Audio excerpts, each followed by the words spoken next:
Oh, that's interesting. Okay, right. Oh, we've been live for 16 seconds. Oops. And you've already made the promise of something being interesting. No, I said we'd mess up our lines. That's a very different prospect between being interesting versus funny, I guess. Okay, we should get started then because we are live and holy shit, one person's actually started watching us already. For which You sure that's not you? Which window is it opening? It's opening. It's either open in a window on my computer or someone else's. We'll see. All right. Hi. All right. Well, let's get this show underway, shall we? Assuming I remember how to do this because it's been a while. Haven't you got a script? I do, but I think like improv. Don't hate on me, green hair man. Oh, fucking burn. No, burn is the color of your beard, not your hair. At least I've got hair to color, pal. Yeah, that's true. Sick burn. All right, shall we get on with it? We shall.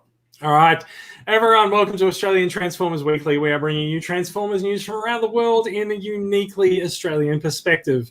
Cobber. Mainly that's to do with our accents. Cobber. Yeah. Struth, core blimey, and that's not a knife.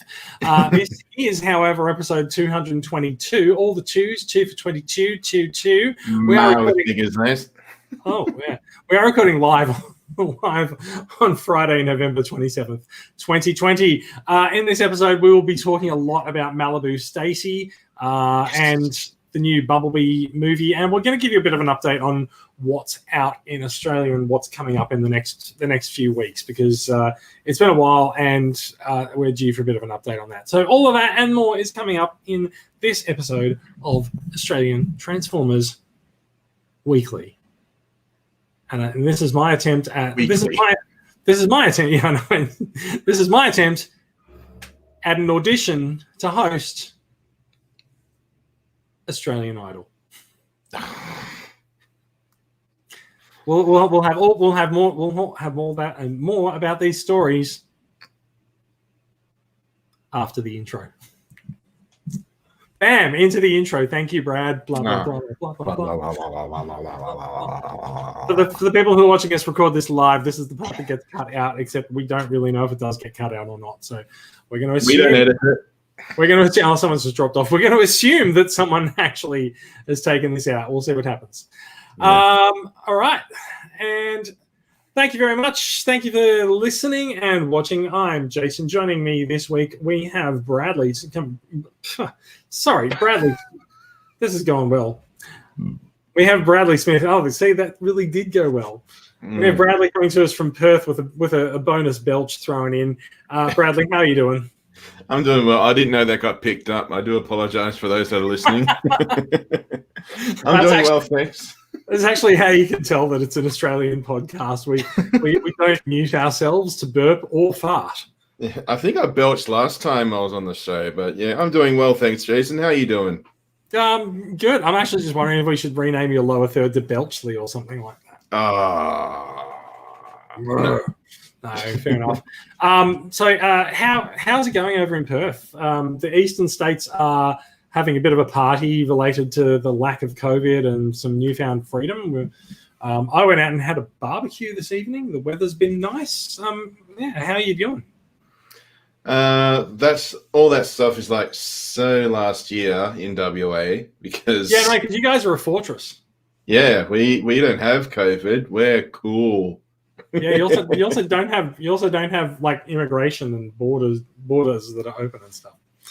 Well, but it's fine. Like all the other states are starting to open up. I'm looking forward to being able to go and visit my dad in Melbourne for Christmas. So I did not know whether or not that would be possible a few weeks ago. So oh, that's good. Yeah. How's things going on a Transformers front? Have you been going out and buying some Transformers? No. Or just getting them posted to you? No, actually, something different. I actually have a mate who does a lot of driving around for his job. And as a consequence of that, he goes into many, many different stores and he finds many, many different things. Like we won't talk about other acquisitions, but I have Netflix Bumblebee.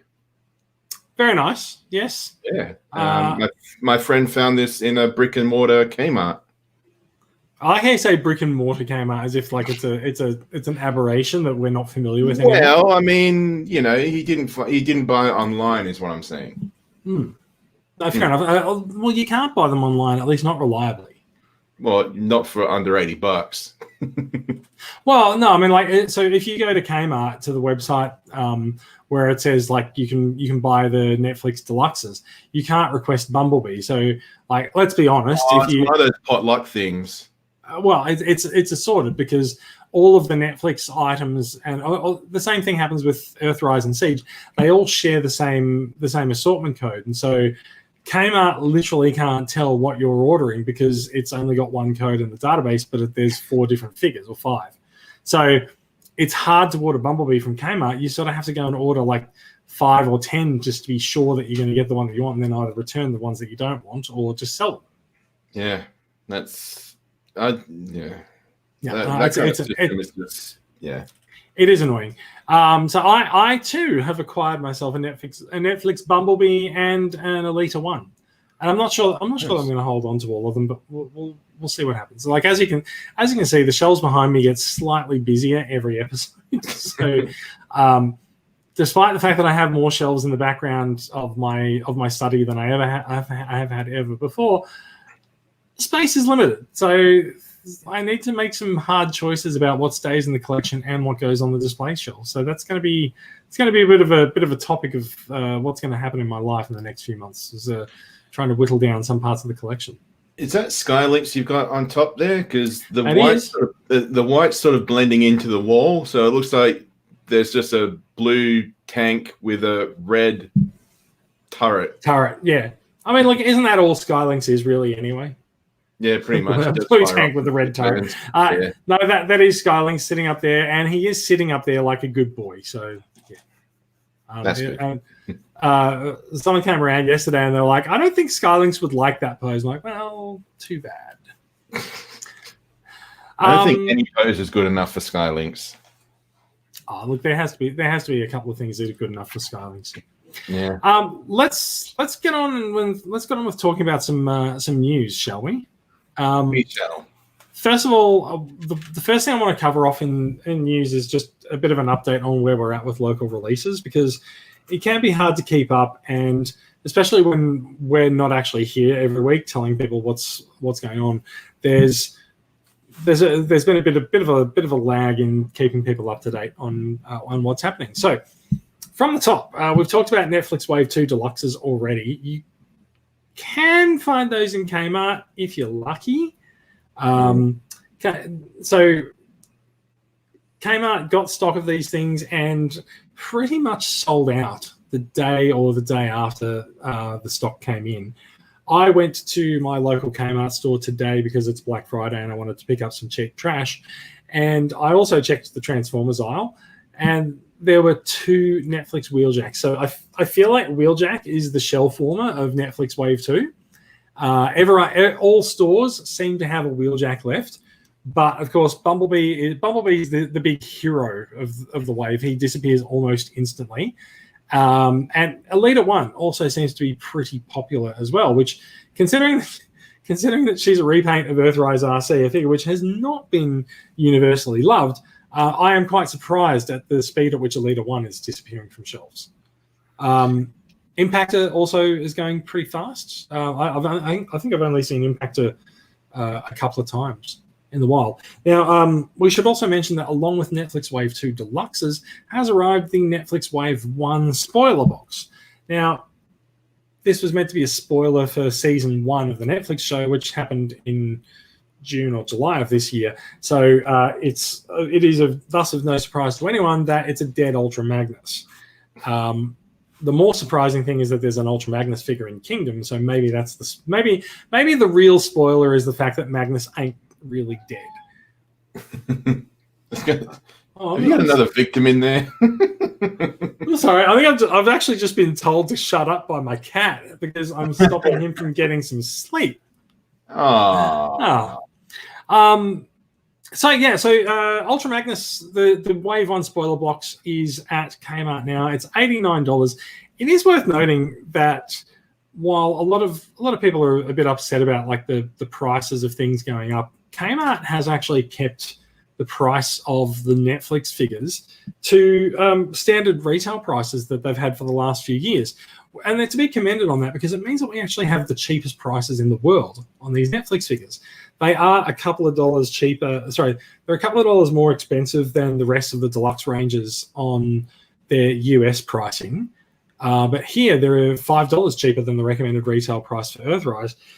Most of Earthrise Deluxes are $34, and Kmart has kept the Netflix Deluxes to $29. So thank you for that. Voyagers are still $49 as well. And the leader pack. Now, the interesting thing about the Voyagers is that it's a Voyager figure plus a couple of Battle Masters. So the amount of value that's in that box is actually up around the sort of $70 to $80 mark rather than the $50 mark. So getting that at $50 is basically like getting a couple of free Battle Masters if you're in Australia. $50. $50. Good on you, mate. Yes. Dodgy Brothers.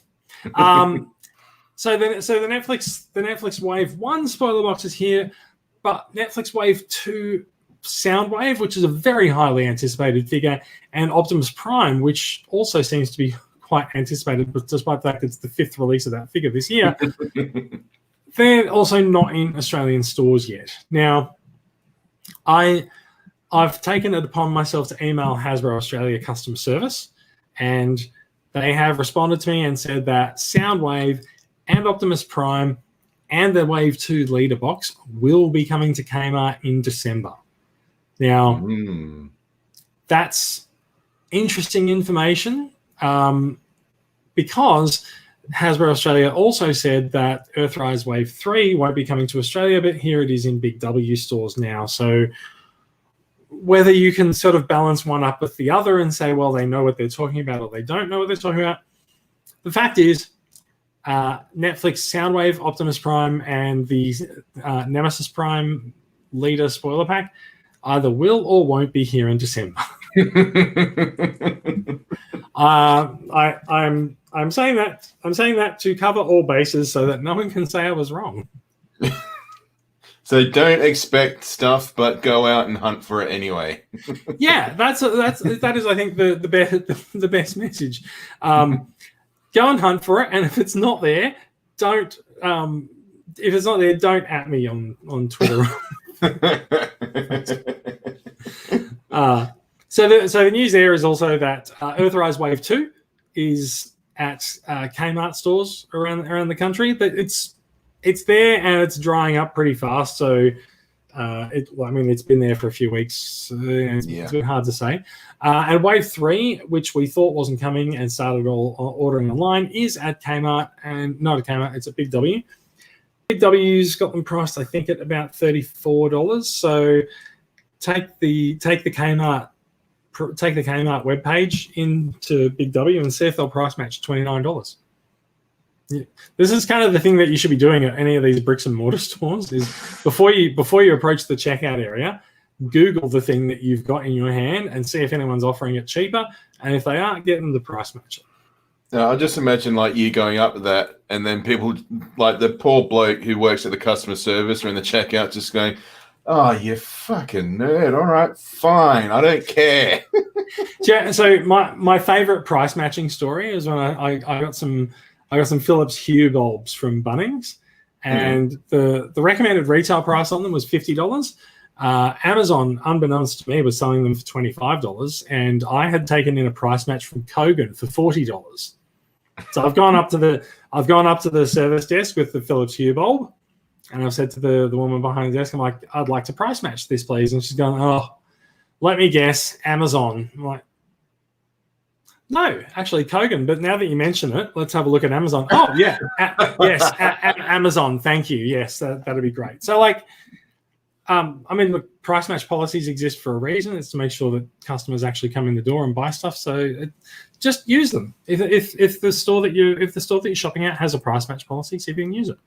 I mean, they get these things for they get these things for 15 or 17 or 18 or $20 anyway. So, if you don't price match it and you can, it's basically like leaving money on the table, or at least taking it out of your own wallet. So, yeah, true. Other things that have been released here in the last few weeks, the reissued G1 Optimus Prime. This is the G1 Optimus Prime in cab only. So there's no trailer. You get the cab, you get fists and weapons with him. And I think you get stickers. All the stickers are already on it. If you don't already have a G1 Optimus Prime, I'm surprised that you're listening to this podcast. But if you don't already have a G1 Optimus Prime, you might want to consider buying a different one, because this one is $79. All of the G1 reissues have been very expensive at Kmart. If you remember a few years ago, we had the That's G1. where they're making their money. That's why they're not doing the Netflix thing. A few years ago, we had the G1 reissues at Cotton On, and they were $15 each. Now that they're at Kmart, they're $20 just for the G1 mini bots. So they've now got Optimus Prime. He's $79. I will point out also, this thing's shelf warmed in overseas markets. So like, I've seen it run out for $50 in Toys R Us in other territories. So $79 it's a bit of pill to swallow. The most surprising thing about it for me is that people are doing it. People are posting on Facebook, "Hey, I found this G1 Optimus Prime. Holy shit, it was expensive, but now I own it." I'm like, really? Okay. Well, what size class would you say he is? I wouldn't even say he's Voyager. He probably is about a Voyager.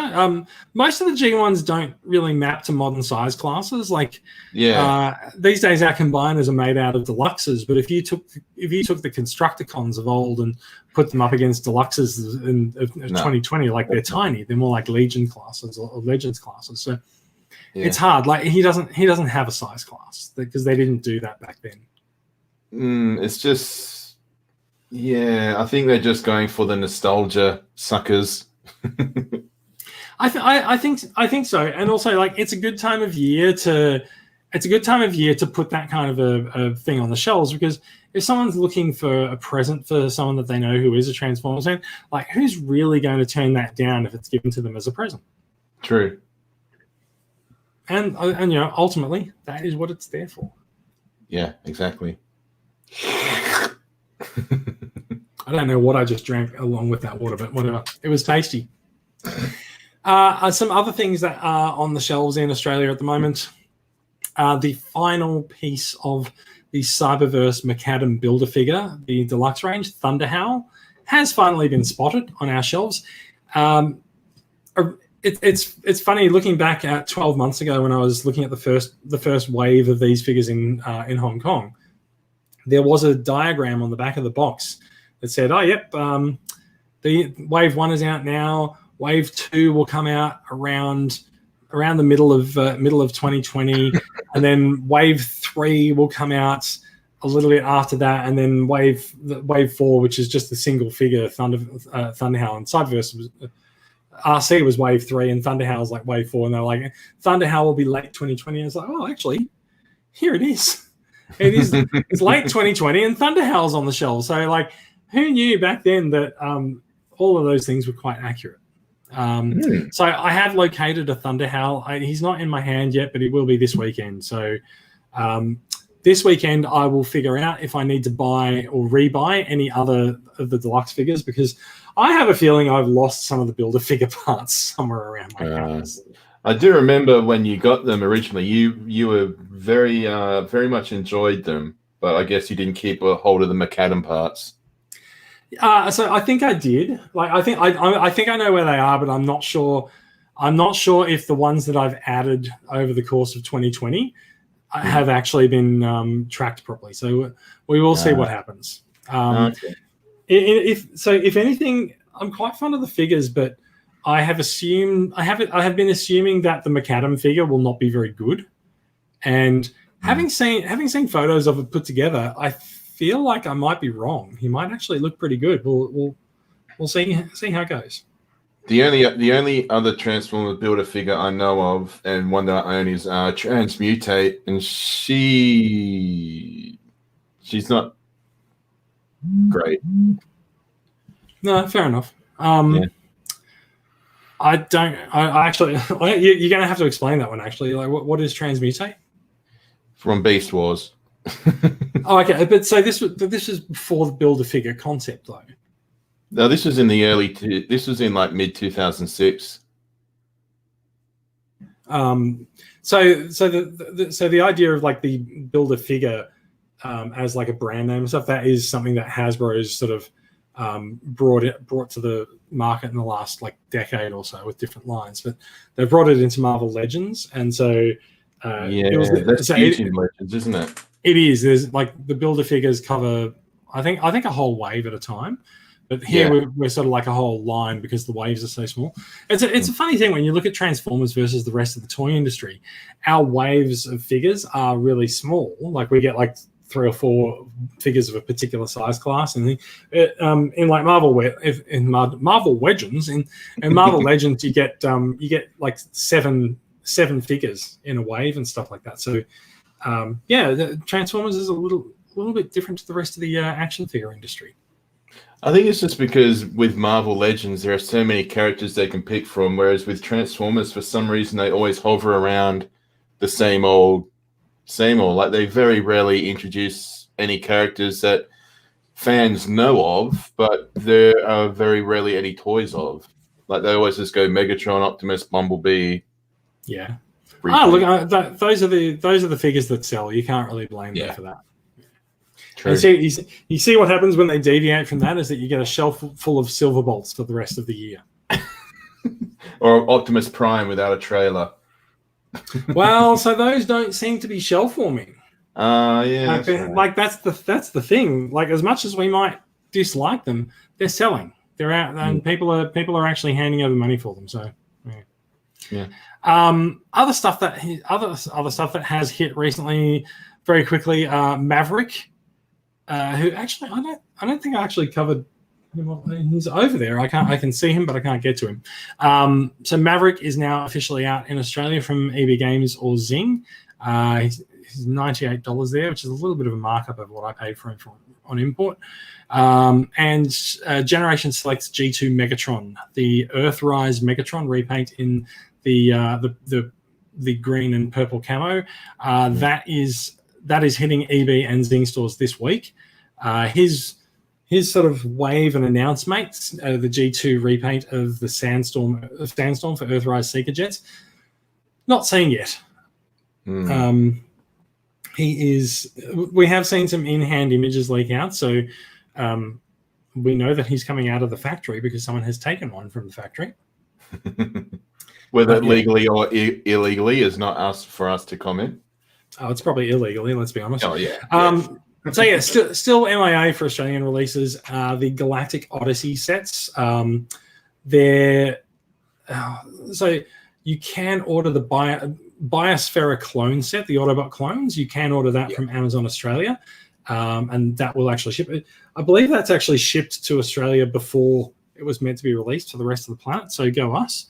So the Biosphere clones is out, but other ones. You have to basically go onto Amazon US, and Amazon US will allow you to ship them to Australia in general for some of the newer ones. The older ones, not so much. As for international releases, Earthrise Runabout is coming out now in Hong Kong. He's in reviewers' hands, and he's made it out from an online seller in the UK. So we're seeing photographs of him pop up. Earthrise Thrust is coming out in December. So by the time you listen to this, it will probably be December. So Earthrise Thrust is coming out that month. And the Galactic Odyssey Paradron Medics set is due for release in December as well. That is one that you can order from Australia. I think you could, but I think it might have sold out now. I think I've already ordered it from somewhere. I know I pre-ordered a few things a couple of months ago. I pre-ordered the Prowl and Ironhide 2-pack. I was like, and then we'll talk about that one in a minute. Yeah. Okay. Okay. So as we mentioned, Sandstorm is due for December, and Generation selects Cordon and Spinout, the two sort of Sunstreaker repaints. They might be due in December. I did go in on a pre-order for those that said that they were due for release in December, but other sites are saying January, so could go either way. We'll see. It might be late December. Who knows? So as you mentioned, Autobot Alliance. There's been a lot of kerfuffle over Autobot Alliance locally because some of us did order it from Amazon Australia, and some of us have had our orders cancelled. So. I don't know whether your order was cancelled or not. My order sat, and so I've ordered a few for various people, and my order sat without a ship date for a really long time. But now it's got one, and it's late December, and it's going to arrive either late December or early January. So, yeah, fair enough. So there's been stories of people receiving cancellation notices and.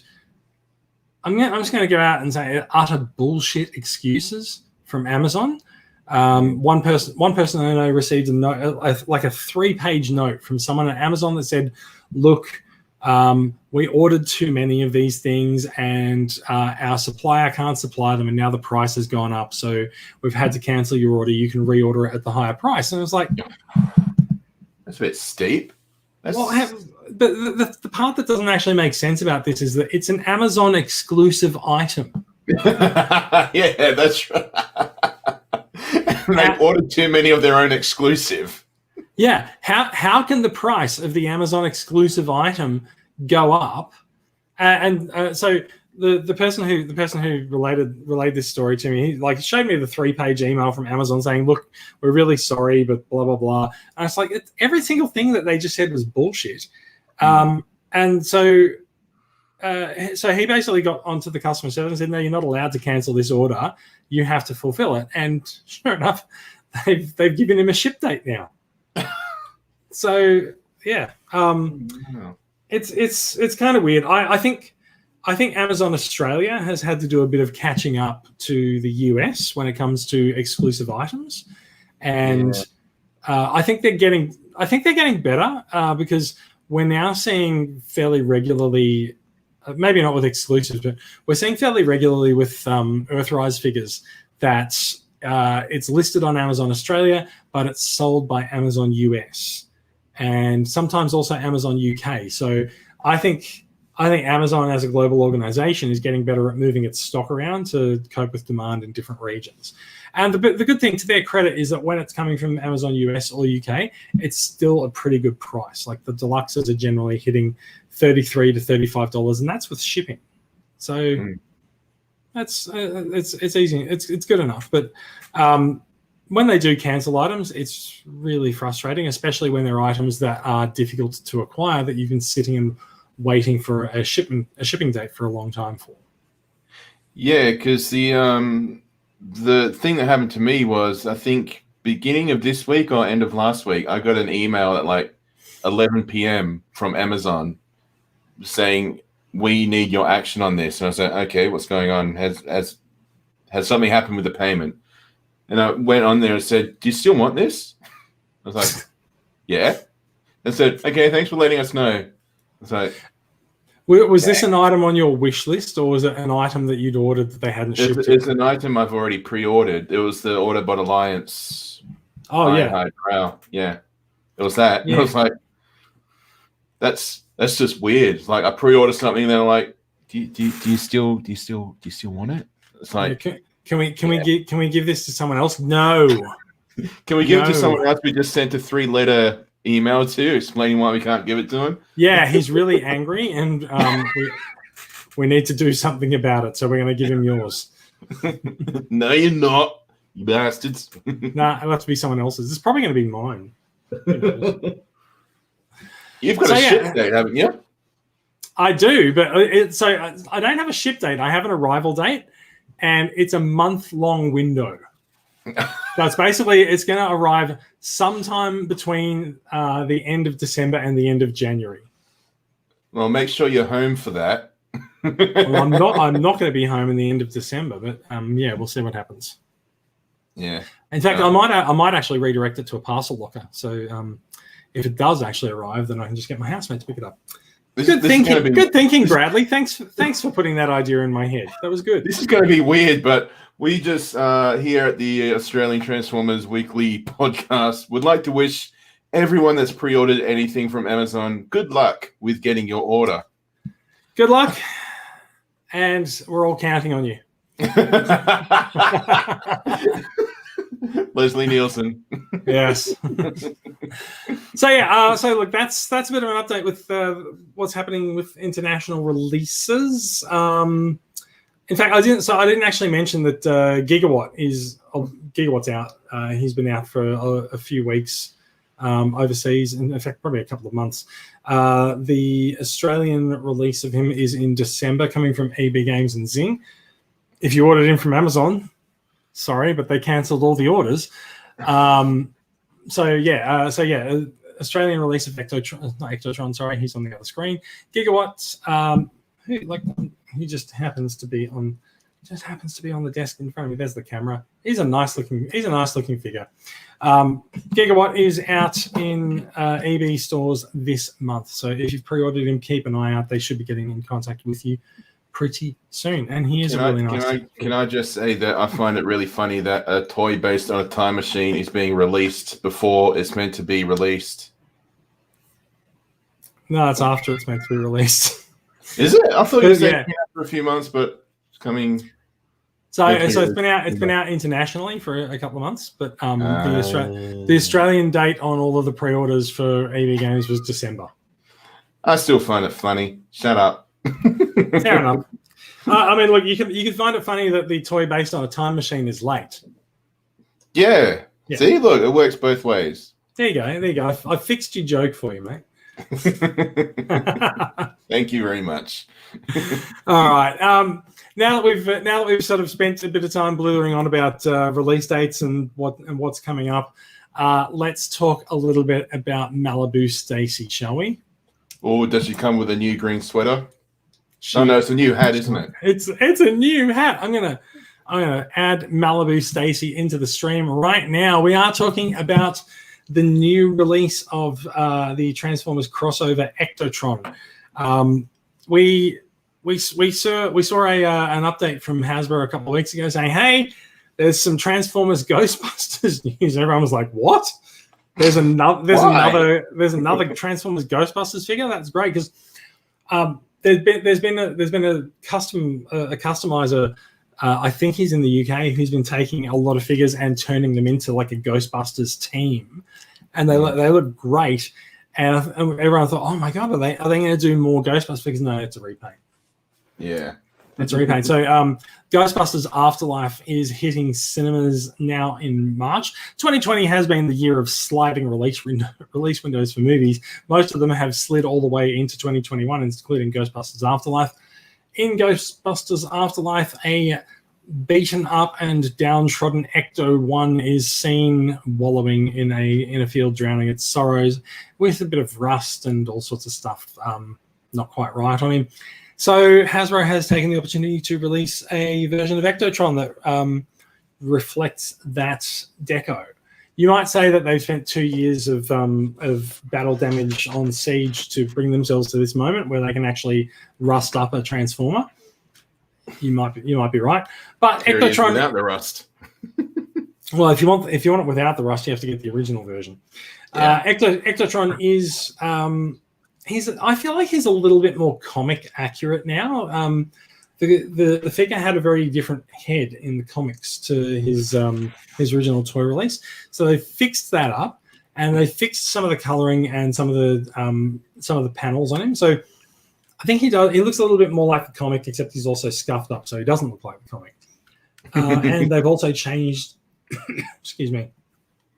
They've also, I think, changed his gun as well. So he really does have a new hat, just like Malibu Stacy, and he also comes with a new ghost. So as we can see in the photograph here, there's a new blue ghost that I can't remember its name.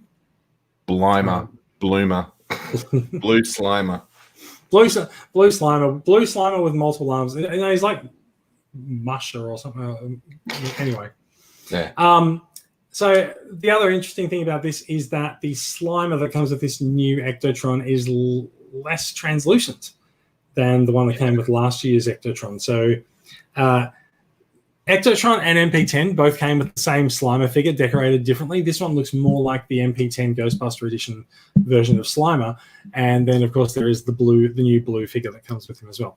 This has afforded them to put the price up by about $20 or so.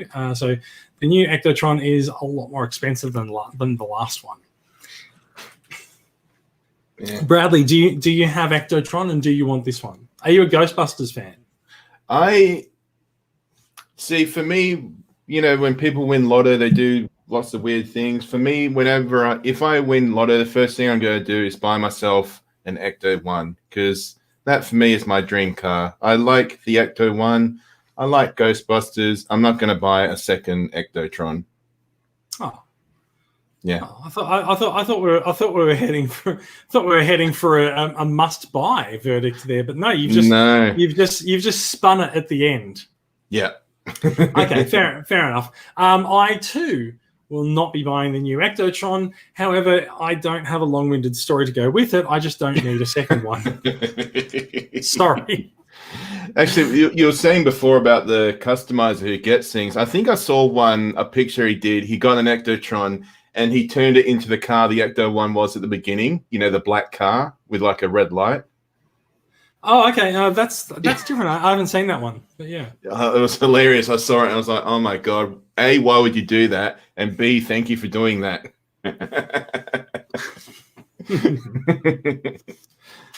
This is very creative.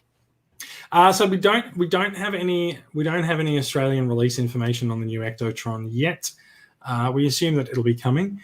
I say that, but actually I don't think he's up for pre-order at EB Games, but I think he might be up for pre-order at Zavvi. Yeah. And I don't know if I can bring myself to open up a window and look at Zavvi while I'm on the podcast. But as I said that, I've already done it. So yeah, I know we can all hear the keyboard clanging. You can hear the keyboard of victory. Yeah. He is in fact up for pre-order at Zavvi. However, he's out of stock? I'm not sure. Would you like to go to the Australian site with Australian currency? Why not? Sure. Yes. In fact, yes, he is up for pre-order at Zavvi, and he is he's $81.99, and I think I paid $70 for the original, so fair enough. Yeah. Not too bad. So if you're in the market for an Ectotron and you haven't already got one and you can't find one, then you might as well pre-order this one because you'll have them inside 2 months. And you might be able to wipe off the rust. You won't wipe Ecto. No? Oh, you can put liquid paper on it then. all of the customizers that I know who just heard that are probably spinning in the graves that they're not in yet. Well, then no harm done. So it is an interesting question though, because a lot of the siege battle damage could be removed if you were careful, and there's a particular process that you can follow. But if looking at the photographs of this one, like if I zoom this in a bit, like it doesn't work at all. I've zoomed in the background. Yeah, you zoomed in the background, but we can't get a closer look at the. I think you might have to save the image. Oh no! Wait, I can just go to a different image that shows it, right? Actually, I think he's got a different face sculpt because I was looking at the face sculpt of the original. He does. I already talked about that. Yeah, I know, but I was going to say the original Ectotron doesn't have the mask all the way down. You can still see his eyes, but this one, the mask is all the way down. Yeah, this one looks more like the comic. The way that the figure appeared in the comics. Now, so if you look at this, there's quite a lot of like rust painted on over him. So like, I wouldn't necessarily be confident at being able to remove it. I'm pretty sure it's just white plastic, is it not? Like it is, but people have found it difficult to remove a lot of the battle damage. But if there's just a spot of it here and there, then it's okay. I don't know. Like I'll probably be made a liar of as soon as this thing comes out. But also, like if you don't want the rust on it, just buy the other one. And don't at Jason if you. Yes, please send complaints to TFW 2005. I don't know. Yes, please do. They're very, very receptive to complaints. So that is the new Ectotron. He is due for release early in the new year. Now, this was not the only crossover news that we've had in the last few weeks, and I'm actually a little bit excited about the next one. Hasbro mysteriously released an X-Men Transformers crossover logo it was a couple of weeks ago, and set the internet alight because it showed the X-Men's jet. And the X-Men's jet is very distinctly a Blackbird, which the only Transformer that we know of who actually has a Blackbird as an alt mode is actually Revenge of the Fallen Jetfire. Now, so were we about to see a Studio Series figure become a Transformers crossover? The answer is yes, but not quite in the way that you think. What we're looking at here is the Transformers collaborative mashup with X-Men. He's got the stupidest name ever. He is the Ultimate Expanse. That just sounds like a fat guy. Yeah. He's the expanding X-Men frontier. However, it is indeed Jetfire. There are unmistakable parts that are the same, but it's been very heavily retooled into a really rather striking bright blue color. He's got the X-Men's sort of action utility belt, which I'm not sure if I'm allowed to say utility belt. I think that's Batman. He's got a very X-Men style uniform, and he's even got little Cyclops visors over his eyes. Comes with some effects parts. He's got 3 claws for one hand that makes him look like Wolverine, and there's a blast effect for the other hand that looks like Cyclops's. I don't actually know the technical term for Cyclops's eye blast. Eye blast. I think that's what it is. I think this is just an amalgam of different X-Men characters. Like you got a bit of Cyclops, a bit of Wolverine. I'm sure that blast is probably meant to mimic another character. Yeah. So there's also, I think someone said that there's something to do with Psylocke in here as well. But okay. So I'll bring up some photos. So thank you to Hasbro's stock photographer for mistransforming the photo. He does look more like the old man that is Revenge of the Fallen Jetfire in this mode, because his head is buried down in his chest. But you can definitely see the Jetfire in him here, and the retool. I'm actually just astounded at being able to take a figure with such very specific movie stylings and neaten it up into what actually looks like a comic character. I'm really impressed. There's his alt mode, unmistakable Blackbird jet, and rather strangely, bizarrely, or interestingly, he comes with 2 little figures. They are Wolverine and Sabretooth. Yeah, which is why he comes with those 2 figures, we don't really know. But like we assume that like Marvel had them sitting around somewhere, and so they wanted to use them. So even the box looks a lot of fun. It's got a great sort of great Marvel comic style a very 90s look character. to it. Very much, and like that's actually kind of the thing, right? Like it is sort of more based on the 90s cartoon X-Men than anything else. And so hence the bright blue color scheme and everything like that. So yeah, the box looks great. The figure looks pretty great. I am definitely interested. So the photo that I've got up now shows him transformed properly and standing upright instead of looking like an old man. And that's much, much better. So this is because the only Jetfire I've had is the original Revenge of the Fallen. So is this a completely different mold? Yes, I believe the Studio Series one is a little bit different. Okay, that's cool. And we're looking at the head sculpt here. I like the look of that head sculpt, or the face sculpt. Yeah, he's got a really good head sculpt, which includes the face. Yeah, it's a very, very sort of determined Autobot style. And he's got the Cyclops visor. Yeah, no, very. Is that a slide down visor? Because I think in one of the other photos it was slid down, or is it just? No, I believe it does slide down. Yes. Okay. There you go. Yeah, there it is. Yeah. Cool. Yeah. So yeah, I'm definitely there for this. Now, I'm not actually sure if I've seen him up for pre-order in any places, but let me just go to Xavier again. Do you know what? I actually tried Xavier.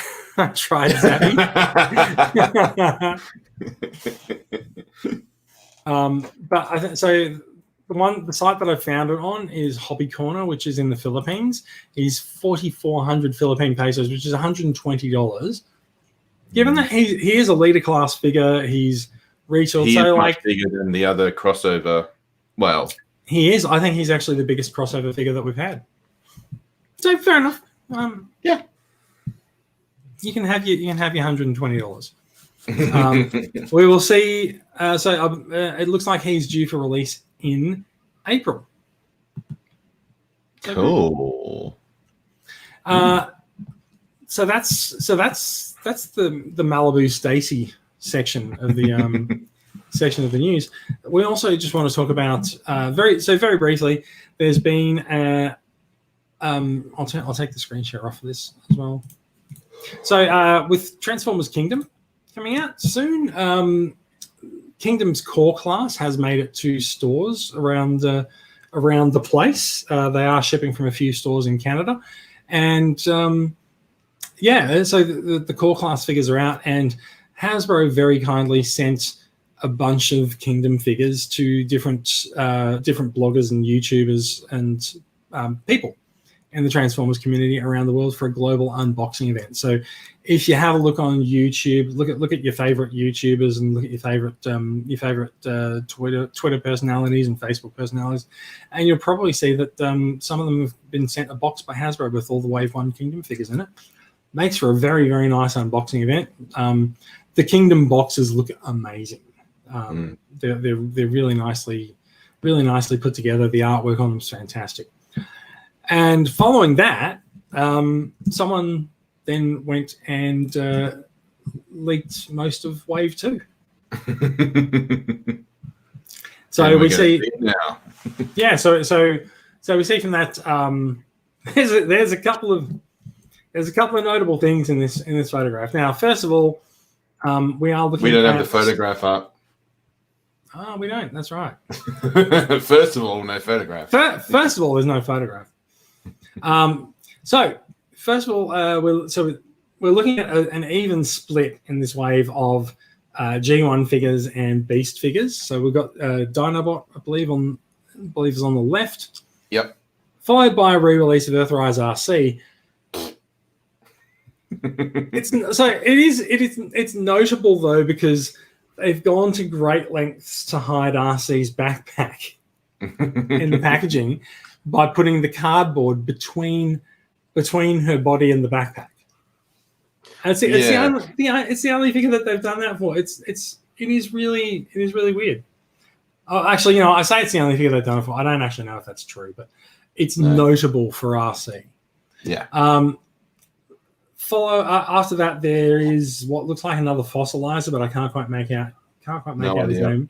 We might have it in shortly. And there is a brand new deluxe class Huffer. Yeah. And I'm totally there for a new Huffer. I'm really, really, really happy to see it. Yeah. Following this leak, there's been a few higher res photos coming out. Now, we mentioned the spoiler box Ultra Magnus earlier, and the spoiler is that Ultra Magnus is still alive, apparently. So here's his repaint coming up in Kingdom. He is a leader class figure. It's very likely he's just a retool of his Siege appearance with his G1 Transformers the movie inspired appearance, which I'm totally there for. I'm fine with that. Yep. We also are getting the inevitable repaint of Grapple as Inferno. Yep. I think we're also getting a few more Grapple repaints, but yeah. I'm not sure we are, but maybe we will be. I think Artfire was in a leaked document. Generation selects Artfire. That would make sense. Yeah. Yeah. Not sure that I'd go for that one because I've already got the Masterpiece ones as well. So here's the in-package shot of Dinobot there. He looks amazing. Yeah, look, if people are fans of Dinobot from the show, I'm pretty sure that they're going to be happy with Dinobot Out of Kingdom. And so one of the other Beast figures coming up, there's Airazor. I'm not sure that we've actually, unless I've missed it over the last few weeks, not sure that we've seen close-up images of Airazor, but if someone's got their hands on the box, then we probably will. And there's a closer up image of Huffer. Yeah, he looks cool. Huffer looks like the little Autobot that could. Well, I've got the Power of the Primes Huffer, and that just doesn't look like Huffer to me. Power of the Prime. Oh yeah, no, yeah. Yeah, no, the Prime Wars one, the little Legend scale one. He was just a repaint of Optimus Prime and Pipes, I think, wasn't he? Yeah. Yeah, fair enough too. But this has definitely got the correct cab design on him, judging by the box art anyway. And who doesn't love Huffer? I know. Especially since the Power of the Primes one, like you said, is just a repaint of Optimus Prime, and he doesn't have the purple chest or anything. But this one does. Again, it's like they took the animation model, and here you go. Sure did. It looks like he's also got his sort of hands as pipes and stuff like that. He looks very faithful to the G1 figure, just sort of blowing up a bit. And that's pretty good. Like he'll have that sort of G1-ness to him, but he'll also have more articulation, ankle tilts, and all that sort of stuff. So good. Plus a weapon by the looks of it. Well, from the artwork anyway. Maybe. It's so hard to tell which figures come with weapons and which ones don't. It's kind of weird. And over the last couple of years, they've sort of gone from including weapons to taking them out again. And like with Sunstreaker, you sort of have to just imagine that his turbojet intake is a gun. It's like, no, it's not. Like whatever. But like Sunstreaker can just have one of the ones from the Centurion pack. Who knows? Who cares? Yeah, but I could obviously see a Pipes repaint, and maybe that will have the weapons. Possibly. Yeah. Possibly. Yeah. Yeah, we'll see what happens. Right. So there's a couple more stories for us to look at before we wrap up. The first one was something that I skipped over briefly when I was trying to find the right browser here. Netflix has announced or Rooster Teeth, or they've all collectively gotten together and written a press release and released it. The next chapter in the Netflix animation War for Cybertron, which is of course Earthrise, being the middle chapter, is debuting December 30th. Now this is 6 months after the original release for Siege. We had wondered whether or not it was going to be 12 months between chapters. The answer appears to be no, which means we might see Kingdom drop on Netflix, maybe at about the same time as Siege last year, and it might provide a nice conclusion to the trilogy while the toys are still on the shelves. Fingers crossed. That would be nice. Yeah. yeah, it would be nice. Especially given that the toys look like they'll probably end up being delayed anyway. But who knows? Well, it'll be nice to have the cartoon out first before the toys are out in stores. Yeah, it will. It probably won't quite happen that way. The reason I say that they're delayed, I think, is because I was looking at a listing to something where it previously said it was going to be out in February, and it now says April. Oh, so don't know. It's possible that some things have slipped around a bit. We'll see. So War for Cybertron Earthrise debuts December 30th. Depending on the state that you're in, if you are in our TCCA discussion group on Facebook, you might find some watch parties being organised. Depending on a lot of things going from the state that you're in to various COVID gathering restrictions, but I feel like by December 30th we might be okay with having a bit of a gathering to watch these. We'll see what happens. Is this the full series or just the first episode, December 30? I think it'll be the full series. Okay. We don't necessarily know, but that's a good question. Generally, Netflix drops all episodes of originals at once, and they drop them at midnight US time, which means that they arrive, I don't know, based on daylight savings times. For us in about 12 hours. Yeah, so for us in the eastern states, they dropped at 6 p.m. for Siege, but that was not daylight savings. So I don't really know whether it becomes 5 p.m. or 7 p.m. Excuse me. Still, you got your night planned ahead of you, haven't you? One way I do. or another. And also, it is December 30th. It's not December 31st, so it is not New Year's Eve. It's one day before. So, you could watch Earthrise for New Year's Eve. No one will blame you. No. Perfect way to see out the end of this horrible year with some excellent Transformers stuff.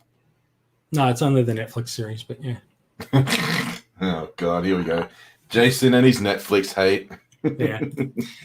I think that's probably enough news for us to cover. We've gone to about 56 minutes. Do you want to quickly cover off any new acquisitions, and then we can wrap things up?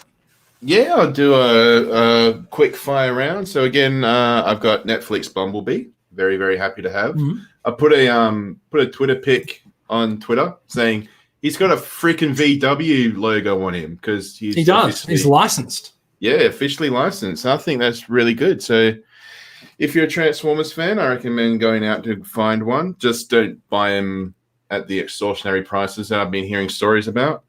No, actually buy them at $29. Yes. Price match. I've got Hubcap. I've kept him in his card mode because I really like the color yellow that he is. Pretty nice. Cool. Yeah. Mm-hmm. Got the Pit of Judgment set from you, I believe. It was, yes. And I was moving him a couple of weeks ago, and the prosecutor, his head popped off. Yeah, no, it does that. Yeah, that's all right. Got a couple of other toys I haven't opened up yet. I've got the Alicon. I was just admiring the Alicon sitting on top of things there. Yeah. Yeah, and I've also got Smokescreen. So I'm looking forward to maybe opening them over the weekend. And also, last but possibly not least, I got Earthrise RC. Very nice. What's the blast effects you got on there? I think they're from Netflix Megatron.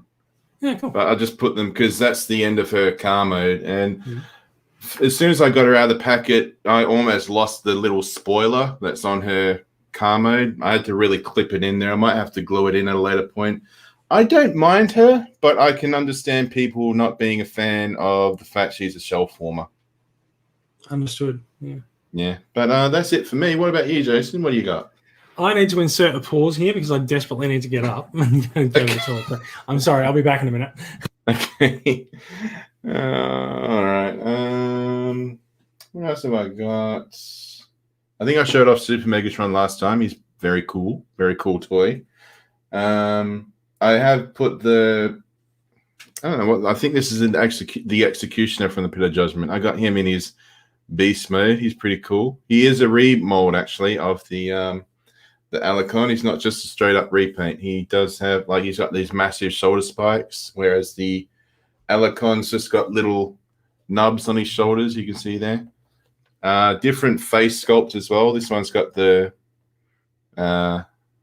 sinister face, whereas this one in his robot mode, he actually has like a Bane sort of apparatus on his face. Pretty cool.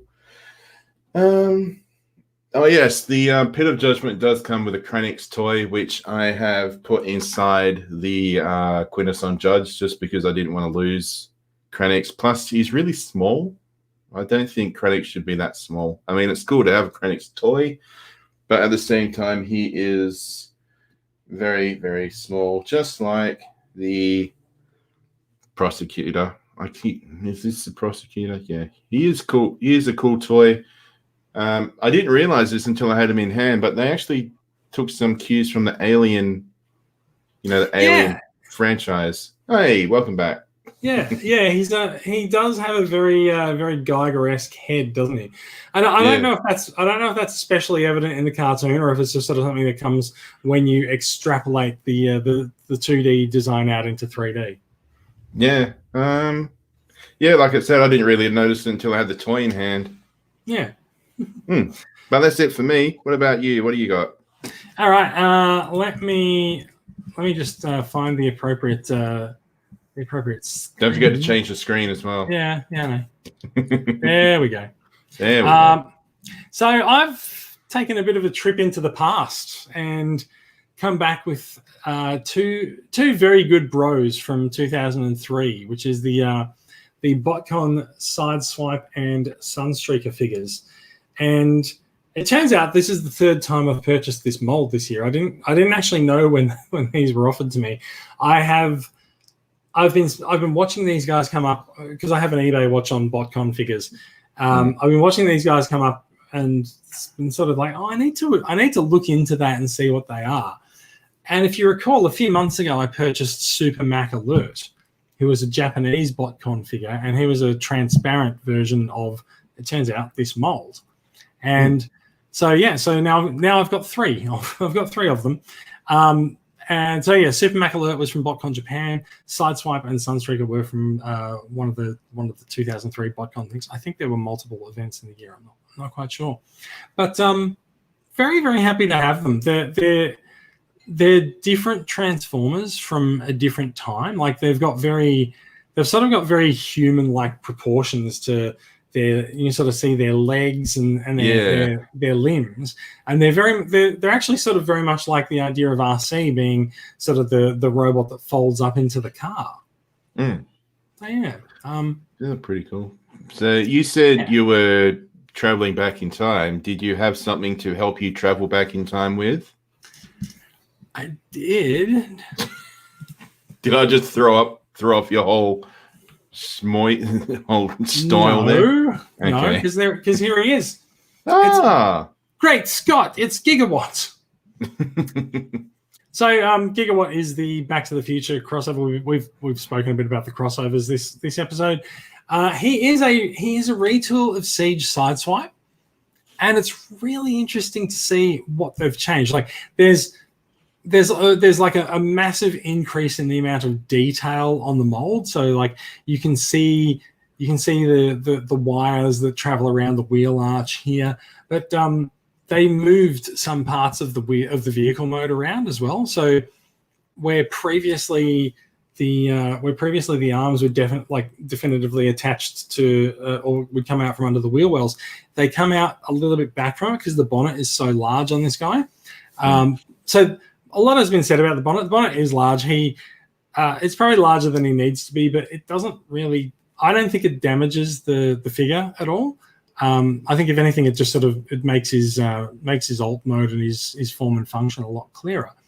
So I took some pretty photos of him the other night on my kitchen bench because I like to make my photographs look like they came from Takara Tomi's masterpiece instructions by using a marbled surface. But yeah, no, I think he's a really fun figure. Siege Sideswipe is a really fun figure. It's so fun that I've purchased it like 4 or 5 times now because I've got Sideswipe, Red Alerts, Tiger Track, and Sunstreaker. No, Sunstreaker is a different mold.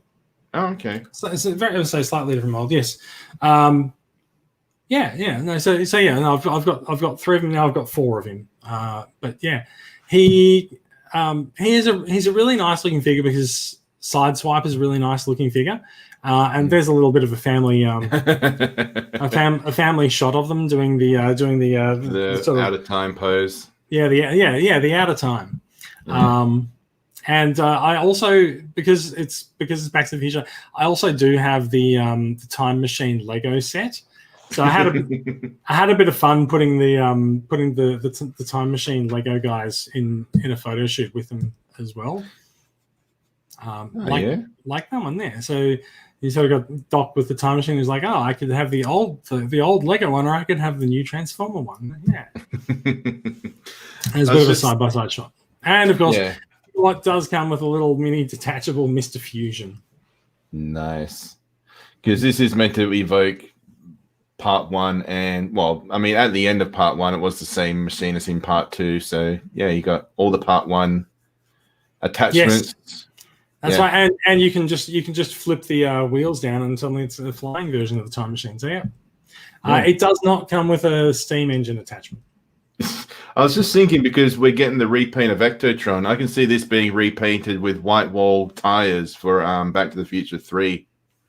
Maybe, yeah, maybe. So Gigawatt, Sunstreaker, and Sideswipe, and I also made a quick trip to, I think it was 2004 with BotCon Ironhide.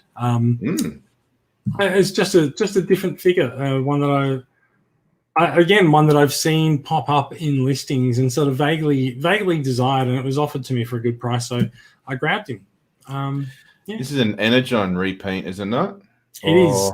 It's an Energon tow line, I think.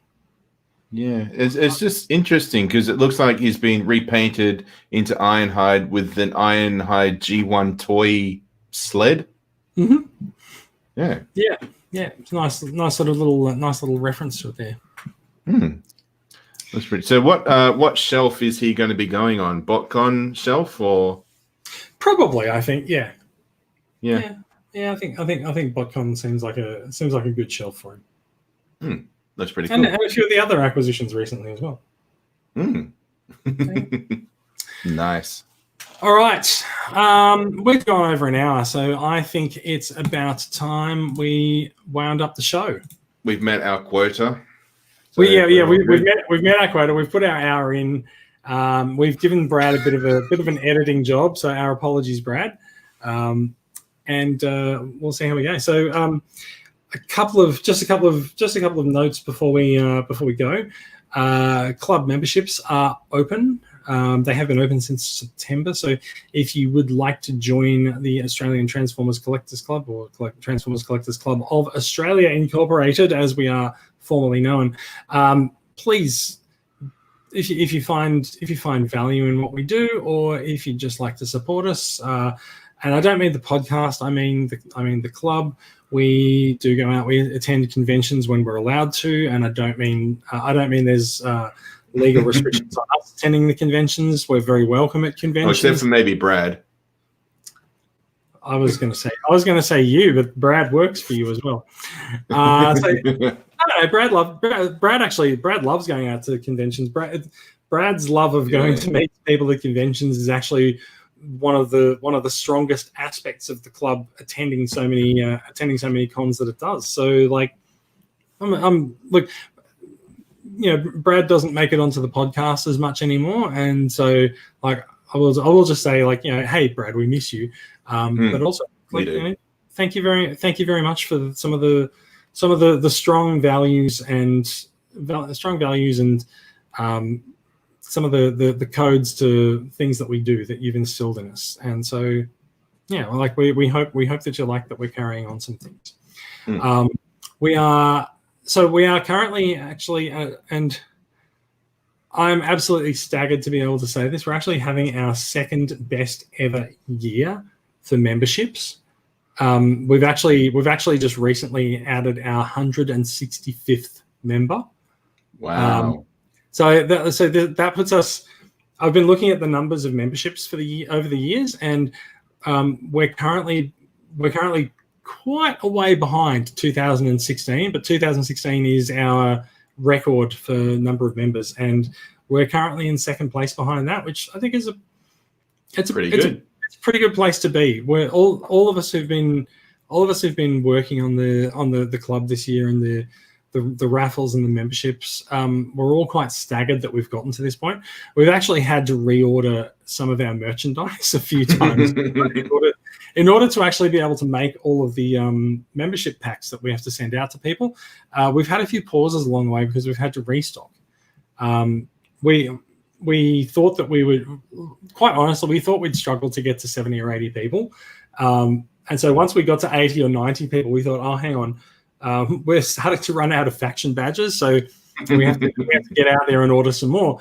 And while they were delivering, like, we couldn't send out any member packs, but we were signing up members, and so the ones that we ordered arrived, and then we've run out again. So we are currently waiting for another order of faction badges to arrive to continue sending out member packs. So if you have recently signed up and you haven't got a member pack, I do apologize. It is actually my fault, but they are on their way to us, and you should have something soon. Once again, do not @Jason. No, don't add complain to me. Just I prefer if you complain with love. Yeah. No one knows how to do that, so no one will. No. Anyway, like it's been a big year. We can't do things without the support of members. So we are extremely humbled and very, very grateful for the number of people who have signed up for memberships this year. And I also do want to remind people that 10% of revenue that we get this year goes to the Royal Children's Hospital Foundation. And we very specifically made it revenue because if I come on a podcast and, I don't know, say that we just signed up a 165th member, you know that that's $10 for each of those members. 10% of that is $1. So that's $165 going to the Royal Children's Hospital from us for that. And that makes us, it makes us accountable. Like we can't go, oh no, we didn't sign up that many members because I've just said it. So that happens. We are making the donations quarterly. It's just better for bookkeeping and accounting if we do it that way. We have a very large spreadsheet that has all of our transactions on it, and so every 3 months we tally it up. We dot the I's and cross the T's. I don't think you actually do that on spreadsheets. I'm a bit new to this, and we tally up all of the revenue for those 3 months, and we take 10% of it, and off it goes to the Royal Children's Hospital. So we made our first donation a few weeks ago, and I believe it was something in the vicinity of $260. So nice.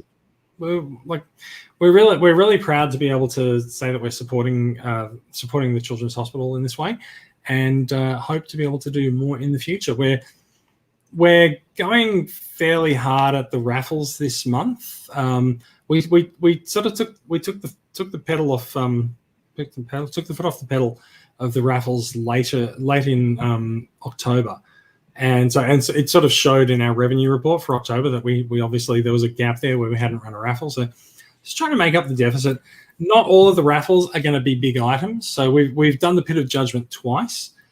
We've done Centurion once. We do have another Centurion to do. We'll probably do him in a couple of weeks. We also do have Earthrise Seekers to come up again as well. So I think we've got some attractive prizes, but they're not always going to be sort of as big as the Pit of Judgment. Like this week's raffle prize is Earthrise Blue Streak. He's a deluxe figure. So it's the club is ticking along quite nicely. It doesn't tick along without those of us who are involved in it doing things. So it is requiring quite a lot of involvement from us this year, and that sort of puts into perspective for us just how much time Brad has put into the club over the years as well. Because there's 3 of us doing things. There's 3 of us doing this year, which means this is all stuff that Brad did on his own back last year, and the year before, and the year before that, and the year before that.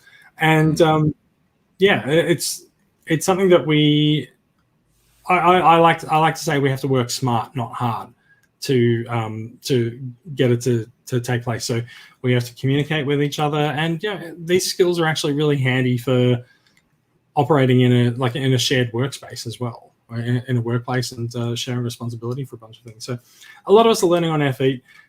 We might trip over a couple of times, so please do bear with us.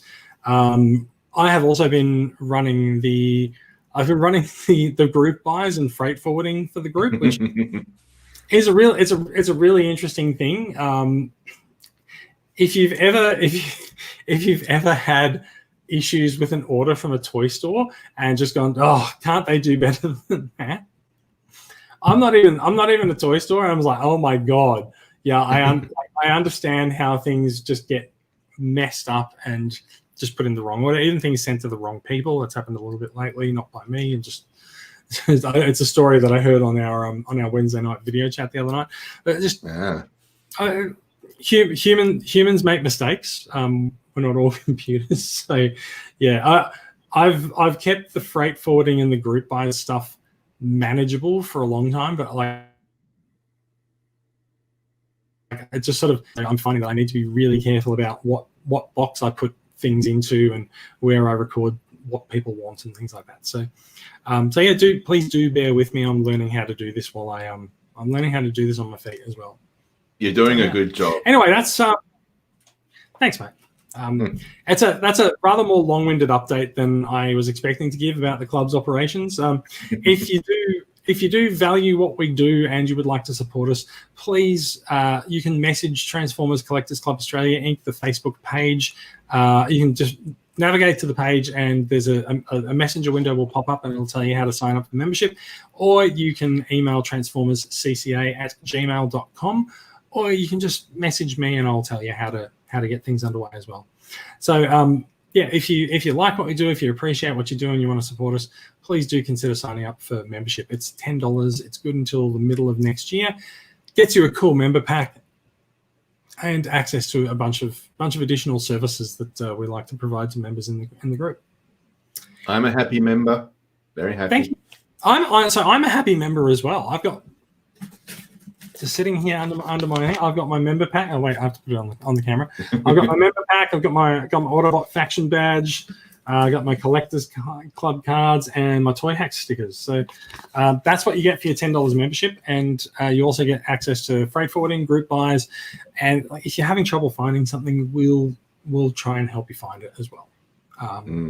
Do what we can to help you import it, because we want to support the members who are supporting us.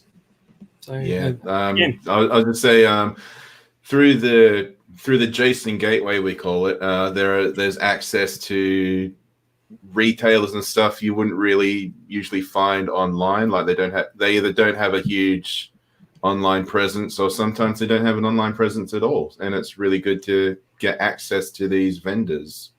Sometimes just that their shipping is really prohibitive. So. Oh yeah, that too. Yeah. So there's been a lot of mention in the group recently of a toy company in Taiwan called Deming Toys, and Deming's really great. They get stuff really fast, and they sell things. It's a few dollars above retail usually if it's an in-demand figure, so you can't really fault that.